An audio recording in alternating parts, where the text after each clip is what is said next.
The doctor starts drawing my blood right there, but I've got another vial hidden in my hand. I wait for the perfect moment. I pretend the needle hurts. I jump up and yell at the doctor. In the chaos, I swap the blood samples. Right under the noses of the doctor and the FBI, I dodge another bullet. The FBI senses something's off, but there's nothing they can do. I finally breathe a sigh of relief. I start dating the girl I like, but the FBI hasn't given up. They raid again. They lock down the entire dance hall. I try to slip out the back door, but the FBI is already waiting for me. I have no choice but to take him down. I grab the girl and run into the alley. I confess to her that I'm a defect. The girl has already fallen for me. She chooses to keep my secret. Meanwhile, the FBI agent's brother, after this raid, suspects me. Thinks I'm his defect brother who disappeared years ago. He demands the girl bring him to my place for a blood test. Luckily, the girl's smart. She tips me off in advance, but the genius who gets the news doesn't have time to prepare. He throws himself out of the wheelchair, ignoring the pain from the fall, using only the strength of his hands. He crawls up the spiral staircase step by step. The girl and my brother are already at the door. The doorbell keeps ringing. The genius gives it everything he's got. He finally makes it upstairs, opens the door. He struggles to climb onto the chair, straightens his tie, lifts his numb legs into place, then pulls out a handkerchief to wipe the sweat from his face. My brother sees the genius's face. He looks a bit disappointed. He insists on testing the blood right then and there.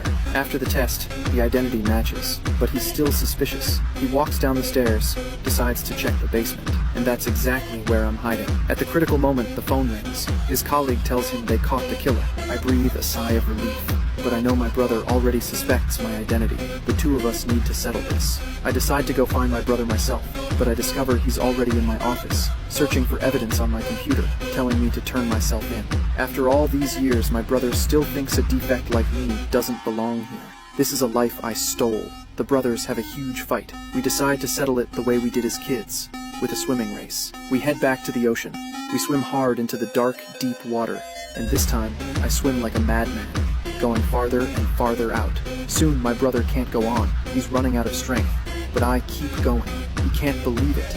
A perfect person like him losing to a defect. He asks me how I did it. I tell him. I never saved anything for the swim back. Maybe my relentless spirit moves him. He decides to stop going after me. Tomorrow's the day I launch into space. I come to say goodbye to the genius. I open the fridge. It's packed with blood and urine samples, enough to last me a lifetime. I'm so grateful. But the genius says he's the one who should be thankful.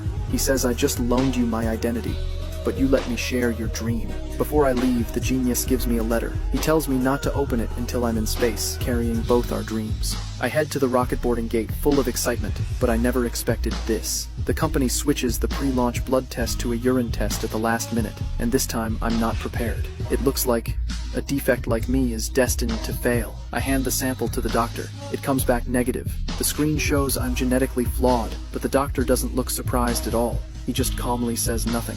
For future reference, right-handed men don't hold it with their left. It's one of those things. Quietly changes the negative result to positive. You don't miss your flight, Vincent.